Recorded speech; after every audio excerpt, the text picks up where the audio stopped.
Lula tem dedicado sua vida a aprender e a ensinar novas lições sobre as formas de enfrentar os destinos, muitas vezes cruéis, que são postos aos filhos do povo, sempre mostrando que a esperança reside na capacidade de organização política dos humilhados e dos ofendidos para mudar seu destino.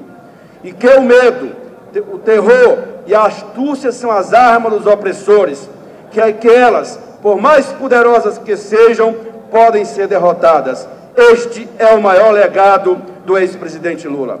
A lição de vida deste brasileiro ilustre, amado por seu povo, que percebe nele um líder generoso, capaz e leal, que é também reconhecido pelo mundo, que vê nele o maior líder de nossa época, um líder que desperta esperança, comove, cativa e estimula o mundo.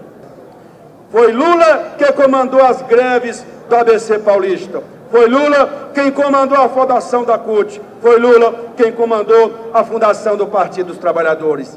E é este Lula que, ao chegar à presidência da República, soube, como nenhum outro presidente, com respeito a todos, empreender no comando da nação um projeto de transformação social que ainda hoje é referência para o mundo e para os brasileiros e para as brasileiras.